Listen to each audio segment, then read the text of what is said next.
All right, so I'm back and I'm in and I'm direct and I'm recording. So I think I'm all set up here. So again, thank you for stopping in. And man,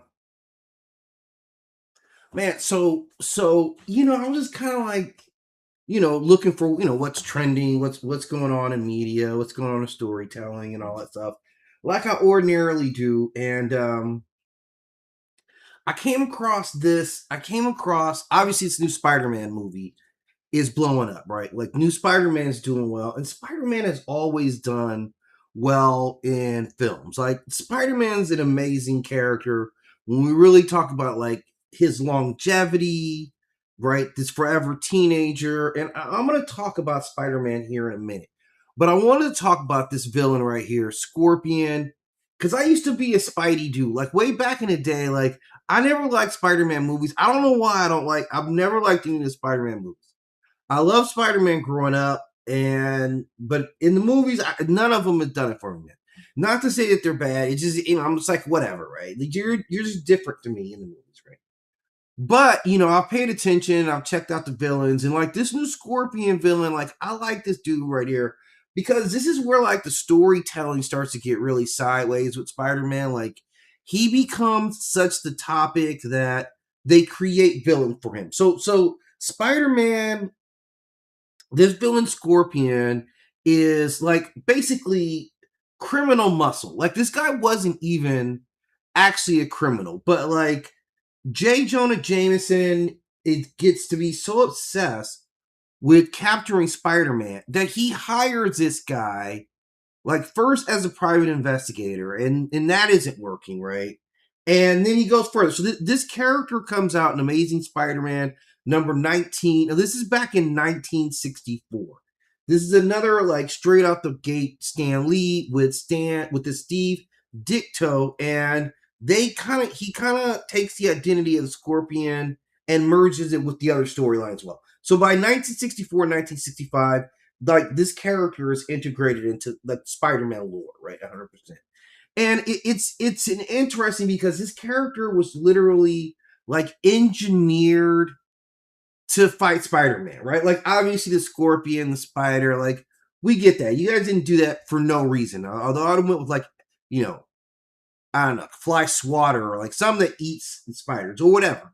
So this is an interesting character because he's kind of like he's kind of what Abomination is to Hulk, right? Where I am directly, trying to synthesize you, right? Like a stronger version of you. So this is kind of what they get. He's more aggressive, predatorily, right? Because he's Spider. He's artificially enhanced. He has all this armor. So this guy was like initially hired because he was a great tracker, right? And of course, like, how are you always getting pictures like, you need to get pictures of other people. You can't just get pictures of Spider-Man all the time and think they're not going to know. Nobody else gets these pictures of Spider-Man, but you always get these pictures of Spider-Man. So now they start you're doing it so much that now it's an issue, right? And I thought you were a highly intelligent kid. Being Spider-Man should be able to get you a lot more shots of stuff nobody else could see, right? But you're not going to do that, right? So because they are right, you are Spider-Man. So anyway, he creates this guy, and of course, you get some shady doctor, right? Which is always the line in I guess probably the line in the world too. You get the shady doctor who has this whole process to give him the proportional strength, speed, agility, all that stuff, right? So this is how they be giving out powers in like the Marvel universe back in the day. This is like I said, this is like 1964. It's like whatever. Give this dude some superpowers. I'll pay for it, right? Literally. If you'll stop Spider-Man, give him some powers and let's get after it. So he creates this guy, and again, another untested serum, right? Nobody knows what you're the first guy all the time. Maybe you're the second or third guy, but if you don't see the second or third guy there, they probably didn't make it through it, right? Like if the second and third guy worked, you wouldn't be there, right? So you're like the fourth guy. So they get to test this on you. Someone's paying for it, and woohoo! This one actually worked out. Like you're the one. You were the dice that came up, right? You didn't hit snake eyes on this one, and you walked out of there, and now you got like superhuman speed. You got strength. You got reflexes. You got endurance, and you got durability. You got everything that you need. And on top of it, man, I just happen to have this green armored suit and this mechanical tail that you could run along with you, right? It seems like it all matches together with your power set. So you say, okay, so this experiment literally did work, right? Like, hey, look, there's going to be some bumps in the road, but it kind of worked. Kind of, right? Like, it kind of worked because, again, it was an experiment. Maybe we need to turn some of this back a little bit, but he comes out physically more powerful now. Now you're strong enough to actually challenge Spider-Man, but now you crazy. Like your aggression was intensified because you're a scorpion brain now. Like you got scorpion pumping through you. Scorpion, like your judgment deteriorates.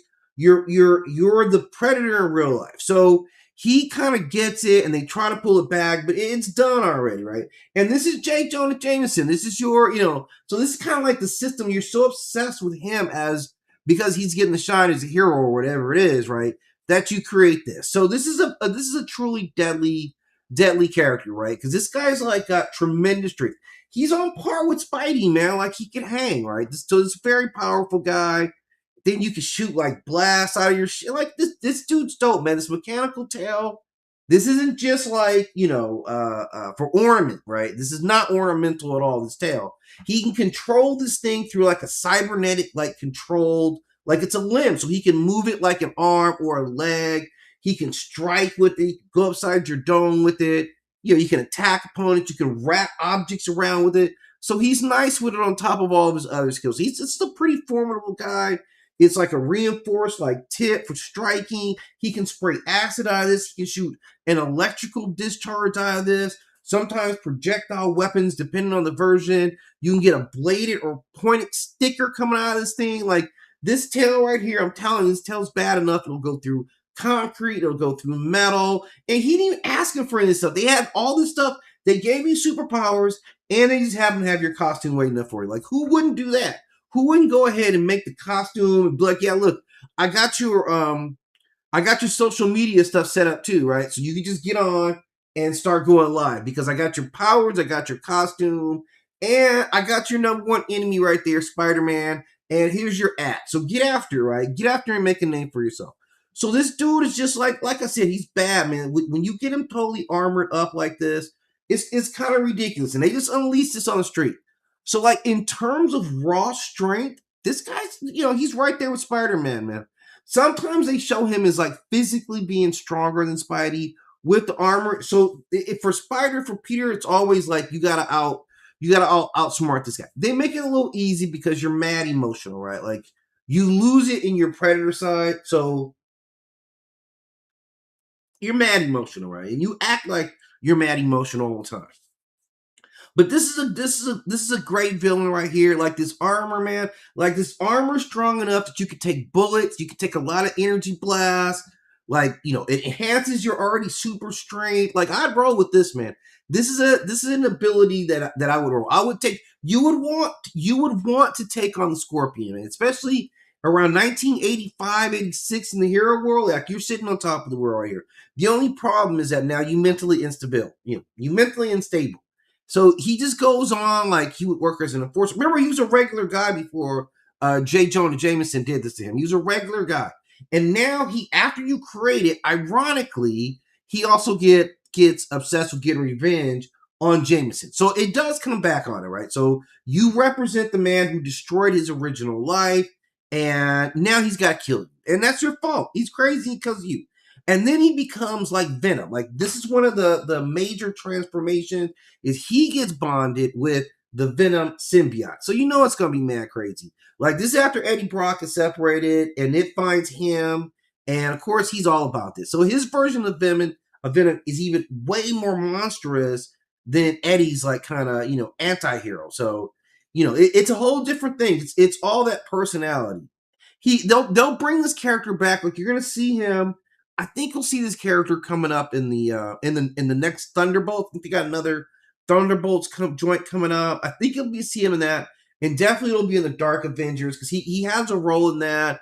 The Siege on Asgard, he's a big player in that one. Like, yeah, there's some deep stuff that's exposed on this character there, and this character's just gonna be around for a little while. Like, he gets busted out of prison, so this is a character, man. Like after sitting on this character, really, like this character came out in the 60s.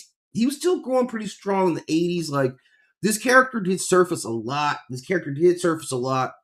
And now they're kind of reintroducing this character. It was really one of my favorites. Like, and it's refreshing, man, because like I said, I saw Craven and I saw how they did Rhino, and I'm like, man, that was just nonsensical right there.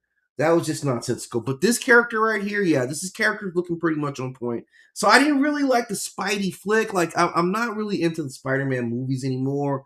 But I still like, the Spider-Man story. I'm still down with the story, and I still kind of follow and keep up with them. Like I said, I don't know why I haven't liked any of the Spider-Mans at all. Like just being 100 with myself. Like, and it hurts me because I don't know why. I used to always be a Spidey guy back in the day. So for me to no longer really like mess with Spider-Man, I don't know, man. It's not that I thought any of them been bad, but here's the thing, man. Like Spider-Man, this dude's been around forever, man. Like this is one of like Spider-Man deserves his props because I don't think we talk about Spider-Man as enduring as he is. Like we talk about Superman. Like we know, like your oldest, most enduring superhero is Superman. It's not even a question. Like him and Batman are all the way back in like 1939, right? Captain America, I think, is somewhere around that time period. So those guys go way back. Wonder Woman. Spider-Man is still a newer kind of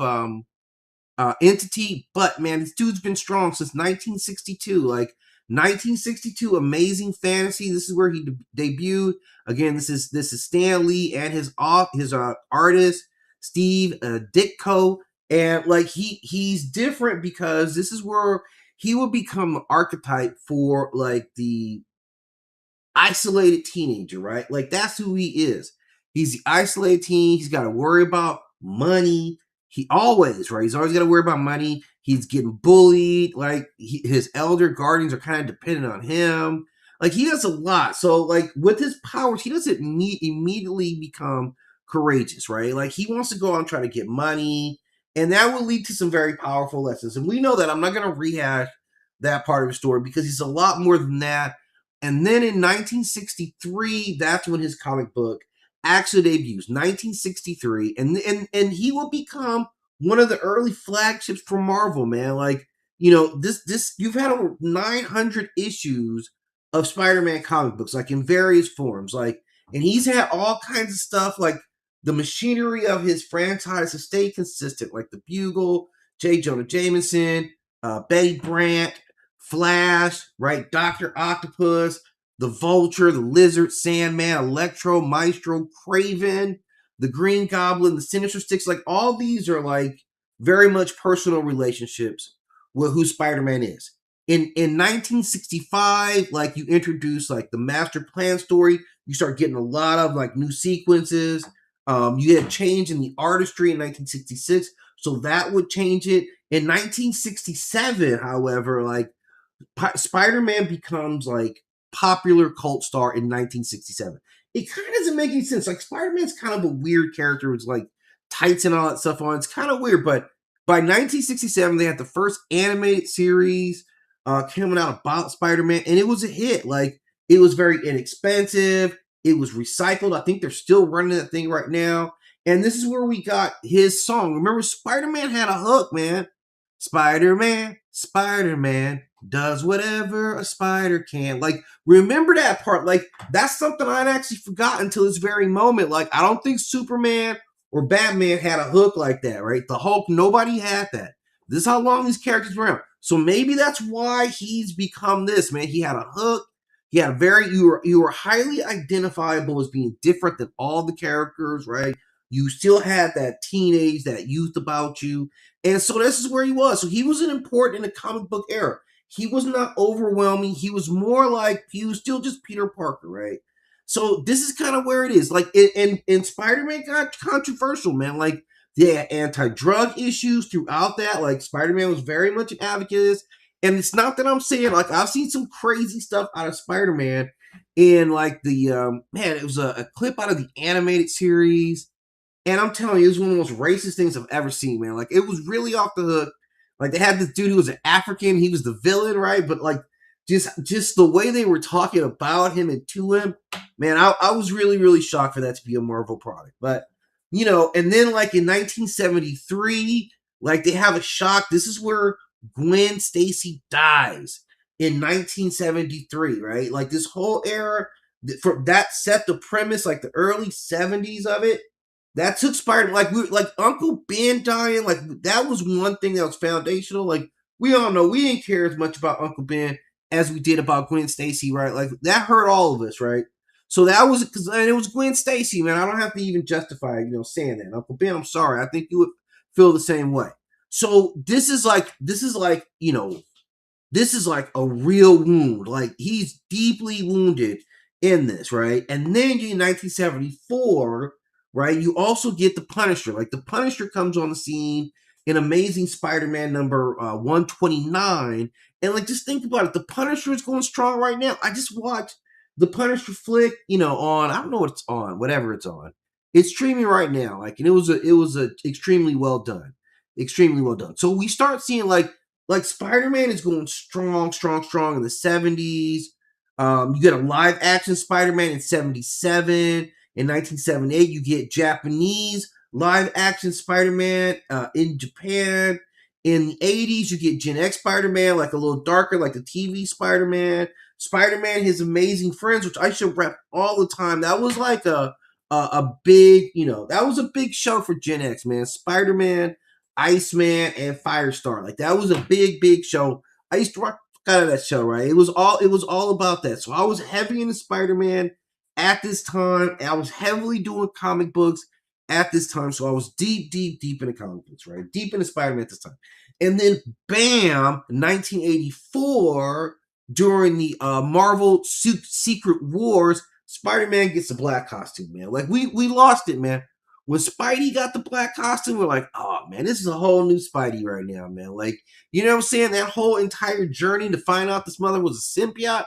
I'm like, what are you talking about, man? That storyline was just epic, and like, it redefines it. Then in the 80s, you get that death of Jean DeWolf, like another major trigger point in 1987.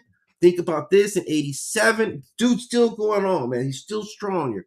1987, you get Kraven's Last Hunt, right? This is where Kraven enters the scene, and he's not trying to kill him, but he has to prove he's better than Spider-Man, right? So it's like, this is a deep-ass story. And then, of course, we just saw, an independent Craven the Hunter film, right? So his sub characters, even Punisher over here, Craven over here, his sideline characters getting movies, man. That's how deep Peter Parker was in storytelling. 1987, like he marries Mary Jane Watson, right? Like, bam. This is a major, major like readjustment in Spider-Man storyline as well. Like, he marries the girl who was a big driving force. Like, this is absolutely all about who Spider-Man is. And it changes him, man. Now you married, you gotta have a job, you got rent, you know what I'm saying? You gotta handle your fights. Like, it ain't just carefree anymore, man. You can't just web swing. Like Parenthood, all that stuff is there. And then in 1988, man, boom, they regenerate some life in there with Venom, right? So this really shots a whole lot of life into Spider-Man. So it's going full bore, man. Then you get like some deeper, like in the 90s, you get some deeper takes on Spider-Man. Todd McFarlane's Spider-Man in 1990. This wasn't just like a simple flip of Spider-Man.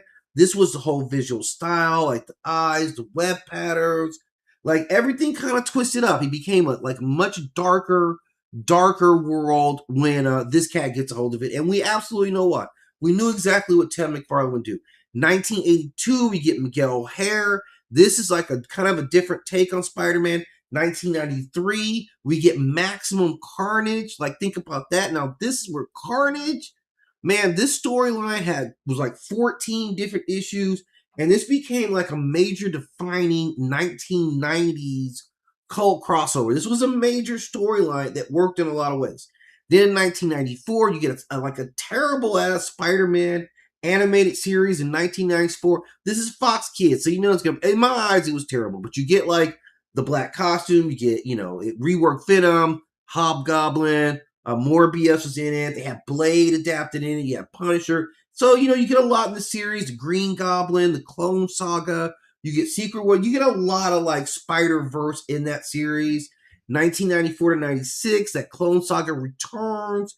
And Peter's clone survives. It's been living as like it's a whole thing. It's got clones of like Uncle Ben and Aunt May. Like, it's all off the hook, in terms of a series, like some real mind benders. Then in 2000, you get the, Ultimate Spider-Man. This is like a very modern, to me, like a revamp of Spider-Man. It goes back to like young Peter in just this new world. He's genetically altered versus having been bit by a radioactive spider, right? There's updated technology in this. Like, it's more, the emotional storyline still exists within that. So, but you get some new twist to it. Then in 2002, Sam Raimi's version of Spider-Man, like that's the movie flick, and this is different. You get Willem Dafoe as Norman Osborn, you get Kirsten Dunst. So we're seeing a lot. Then 2003, we get another new animated series. This is an MTV joint, which I thought was terrible. 2004, we get Spider-Man 2, which is the second one. I didn't think that was any good either. 2004, we get Sin Pass. This is the comics where Gwen Stacy had secretly given birth to twins, fathered by Norman Osborn. Like, man, it's going deep in here. 2005, The Other and Civil War. Then the 2007 Spider-Man movie comes out. 2007 again, One More Day. Aunt May is mortally wounded. Like, this is a whole like tearjerker. Then 2008, Brand New Day. 2009, Spectacular Spider-Man, which is the Stan Lee comic, like rejuvenated. This is Ultimate Continuity, right? 2010, you got some nice timelines. Big Time, Spider Island. Nearly everyone in Manhattan gets spider powers. Like, this is off the hook. The Amazing Spider-Man in 2012. This is with Andrew Garfield. Then you get 2012, the release of Superior Spider-Man, where Dr. Ock transfers his mind into Peter's body while Peter apparently dies. Like, what newlery are you talking about here? Another release of the Ultimate Spider-Man animated series. This comes out from Disney. Peter as a S.H.I.E.L.D. trainee. 2014, Amazing Spider-Man #2. 2014, Spider-Verse. 2015, Spidey joins the MCU. So yeah, this is where Sony had his rights all the time. Now it's back with actually MCU, right? So we see him. We're seeing right off the bat in Captain America Civil War. Then they get right into it. This is where it starts to blow up again for Spidey for them. Spider-Man Homecoming, 2017 Marvel Spider-Man, 2018 Into the Spider-Verse, and it's still going. Like now we've got the newest flick that's out, and they've kind of, they've introduced different elements from this character that, like, I can't believe this character is like still surviving. You had Spider-Man No Way Home in 2020. Spidey and His Amazing Friends come out on as a Disney release. 2022, another version of Zeb Wells' Amazing Spider-Man. Then 2022, 60 Years of Spider-Man. This is like Spider-Man's been popping on the scene for over 60 years. And they're still going. Like, we're never going to run out of enough Spider-Man stories. Now we have Spider Noir, which is like the Nick Cage series, which I watched. You know what I'm saying? Brand New Day is out, and then Beyond the Spider-Verse will be coming out in 2027. So, like, Spider-Man deserves a run. Like, we watched Spider-Man, like I said, from the 60s until right now. So we're seriously looking at like 60, 65 years of Spider-Man, like holding it down, like a vastly different character than any other characters, right? Like vastly different, and like developed a complete archetype of his own.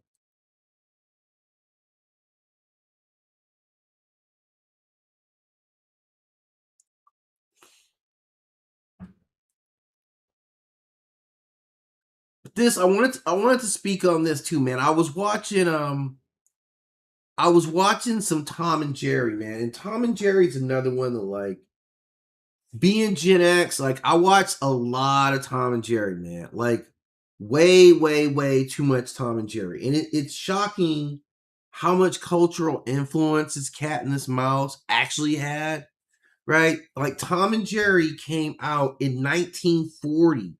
Puss Gets the Boot, right? This is February 10th, 1940. This is MGM Studios. And Tom originally was named Jasper, right? And Jerry was unnamed on screen, although they were saying Jinx. I wonder where that came from, because there was like a Jinx later. So this was a basic formula, man. Like, Cat is assigned to control the mouse. The mouse is physically weaker but intellectually superior. The house becomes a battlefield. Ordinary object becomes weapon. Authority is usually unfamiliar, absent, or incompetent. And winning rarely means restoring order. It is surviving the chaos. This was enough to earn them an Academy Award nomination, encouraging them to continue the concept, which is a terrible concept, by the way. Like, this is the cultural context. Like, originally, like, when you see it from this way, Tom and Jerry was not even made for kids, right? This is not where it officially came out. They were like orchestral movements. They had more romance and sexuality to it. They had a lot of wartime references and stuff. Think about, man, Tom and Jerry. They were smoking, right? There was smoking. There was drinking. There was a lot of like racial epithets, like slur. Like, Tom and Jerry was completely off the hook, and I consumed hours and hours of this. Right, by 1941, they were officially like locked in as Tom and Jerry, right? And they paid somebody $50 down there for the name Tom and Jerry, and that's how it's been since then. He never got paid other than a damn $50. But I bet in 1940 that was a lot of money. Now, hopefully, he put that money into something and became rich for it. That's all he gave him was $50 for the name Tom and Jerry, right? Don't get any nothing after this, right? It's raw deal, right? 1943, Yankee Doodle Mouse comes out, and this is the first like Tom and Jerry short to actually win an Academy Award. So this kind of changes. This is the house into a miniature wartime battlefield, and they're fighting against each other, right? I'm assuming Tom was the Nazis, right? It seems like that was going on. And in cultural context, this is tied into culture, right? 1943, obviously this is on everybody's mind. So this is right where they're at, okay? In 1940 and 1958, this is William Hanna and Joseph Barbara. So Hanna-Barbera took over and directed 114 episodes for MGM. They won all kinds of Academy Awards, right? This is crazy, right? Tied Disney's other mark with Silly Symphonies for the most Academy Awards, right? So they had them dripping, man.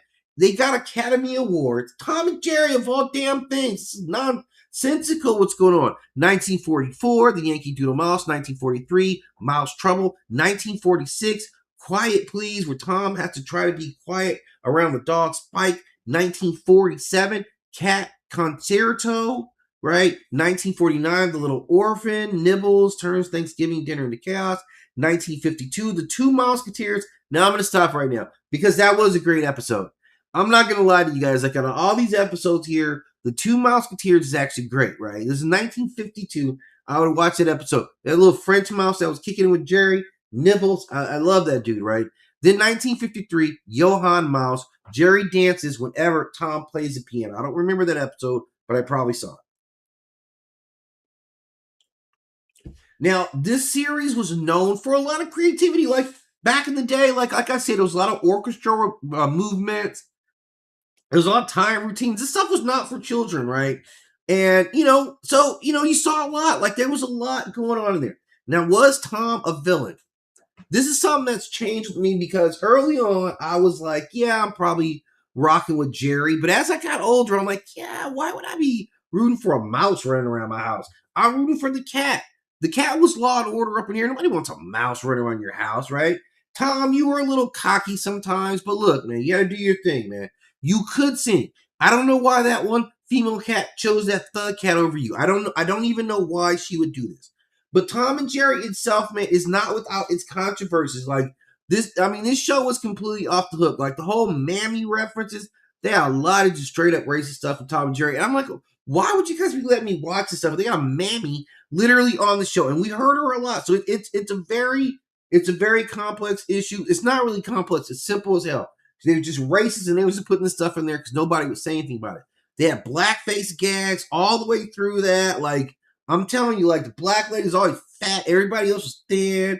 You know what I'm saying? Like even in this, man, like, in the 1952 episode, the one that got the Academy Award, the two, like, it ended with, like, Tom committing suicide. At the end of the episode, Tom self-deletes, right? Like, you know what I'm saying? So there's a lot of, like, crazy stuff. The 1956 episode, that was a very, very dark episode, right? Where Tom gets destroyed after losing romantic interest to a wealthier cat, right? He loses a girl, so Jerry narrates the story, and Tom sits despondently on the railroad tracks. He learns his own girlfriend had left him and joins Tom sitting on the track. So this ending has, like, they died in the episode.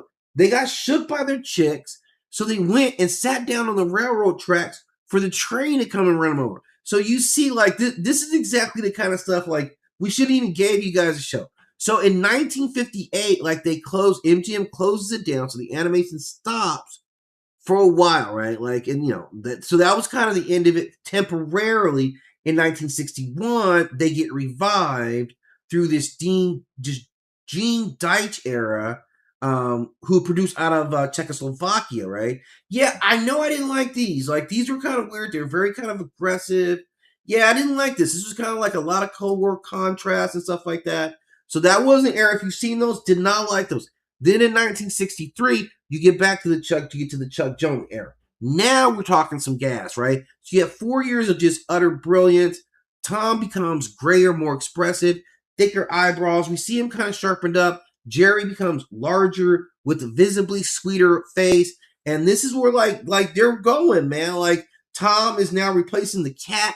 He's the lion. He does the roar now, right? So they're moving up. Like, this, like, Tom and Jerry is a major, major piece. Like, from 1965 and up, now they actually become immortals. Like, this is where it is, man. You got a huge category. Like, you got the Czech stuff, you got the wartime cartoons, you got the suburban cartoons. Now you have the Chuck Jones era, Generation X. Like, so we're getting it. From my generation, man, we got all kinds. I got all that. I 75, 80, early 80s, 86, 82. This is all of it right here, man. There's all this different Tom and Jerry on all my important years: 86, 88, 90, 92, 92, 93. So we were getting constantly fed Tom and Jerry throughout my formative years as a child. Like, this is how it impacted Gen X. And it's terrible, man. Like, the message that we saw, I'm telling you, man, I once saw Jerry set Tom up to get raped by this buzzard or some kind of bird. Like, I'm telling you, it was crazy by this time. We're seeing a lot more sexuality, that super hot cat that Tom was after. Then you get, like, the 80s, and it's like a Tom and Jerry, like, comedy show, which was whack. This was actually incredibly whack. Then in 1986, Ted Turner gets a hold of it, and all the stuff is like in heavy rotation, man. Ted Turner, was broadcasting cable, so Tom and Jerry was back. Thank you, Ted Turner. 1990, you get Tom and Jerry Kids, right? That was whack. But I'm also growing by this time. They're going for a whole different audience than me, who was getting ready to graduate high school at this time. But it was whack. But it went with like Muppet Babies, a pup named Scooby Doo, all that stuff. It's all right in that genre right here. So like, I'm no longer in that target zone. And it was going on into the 2000s, Cartoon Network, Boomerang gets a hold of it. But later we would look at it and like, man, it was mad violent. Like people were always getting busted in the head with mallets or bricks. There was explosions, firearms, blades, electrocutions, poisons, dismemberment, implied death and suicide. Like great. They ain't even talking about the great. They were smoking. They had all like kids shouldn't be seeing like a cartoon cat roll up a cigarette and light it up with his tongue. We shouldn't see all that stuff, right? So this is where like it had a huge cultural impact. It was really masterful storytelling, especially like the early stuff. What they worked without sound, but they were able to convey good storylines, very very very polished animation. So I got to give it up. It was a template for Itchy and Scratchy would come later. It was a template for like cartoon rivalries. A lot of it would come from Tom and Jerry. So it was the OG, man. Like Tom and Jerry was really on a whole nother level. But like I said, man, it was a lot. It was a lot of crazy stuff that came out of that Tom and Jerry era. Most of it bad. They weren't even trying to give us good messages back in these days. That's laughable. It's laughable to think that they would put a good message back in this day. It was laughable to ask them to put a good message in the cartoon, right? That wasn't going to happen no matter what the hell we said about it, right?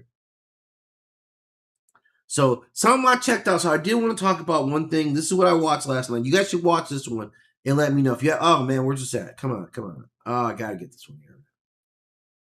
Oh man, let me see if I. Oh yeah, here it goes. Okay, I got you guys. Gotta check this movie out. Let me bring it over here for you.